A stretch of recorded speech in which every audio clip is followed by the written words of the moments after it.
Okay, so it's adding and subtracting decimals. Adding and subtracting decimals. Adding and subtracting decimals is very simple. The one thing you have to remember with adding and subtracting decimals is you have to line up your place values. So if we have 34 and 6/10 plus 2 and 45 hundredths, I'm going to set that problem up. I'm going to stack up the numbers.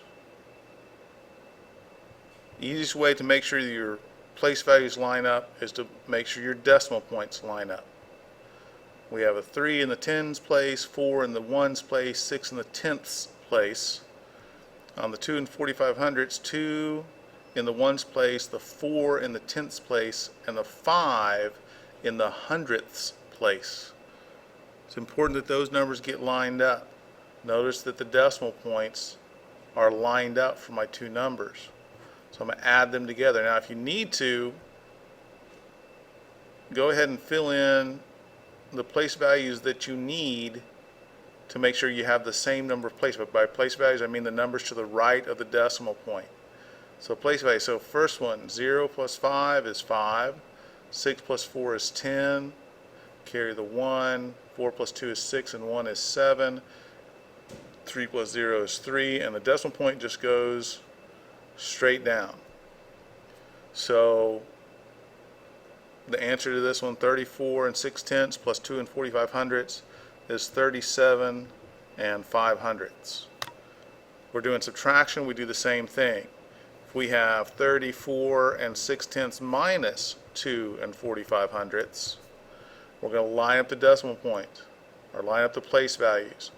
34 and 6/10, 2 and 45 hundredths. Now this one I definitely want to put in the 0, because one of the major mistakes that most people make when they're first learning to do this is they forget that 0 minus 5 is not 5. Well, technically it will be, but I can't subtract 5. I can't subtract from a number that's less than what I'm trying to take away. So we have to borrow, just like if you do in regular subtraction. I'm going to borrow 10, so now it's 10 minus 5, that is 5. 5 minus 4 is 1, 4 minus 2 is 2, 3 minus 0 is 3, so we get 32 and 15 hundredths as our answer. Now, one of the main issues that some people have when they first learn this is, what do you do if you have a whole number such as, let's say 27, and you're going to add that to a decimal, let's say 3 and 6/10. A lot of people want to just sit there and add 27 and 36. That's not what we're doing. 27 plus, again, the 3 is in the ones place. In this number, 27, the 7 is in the ones place, so the 3 goes underneath the 7. Okay, but then what do we do with the 6/10? Well, keep in mind that a whole number, even though it's a whole number and doesn't look like it has a decimal point, it does have a decimal point. The decimal point is right there. You put the 0 after the decimal point. That does not change the value. It's exactly the same value as this one. And so we add 27 and 27 and 0/10 are the same thing. So we put 3 and 6/10, line up your decimal points to make sure your place values are lined up.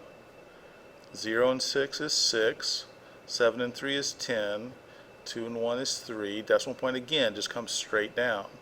So we get 30 and 6/10. Same thing would be true if we were subtracting. If I said 27 minus 3 and 6/10, again we need to line up our place values.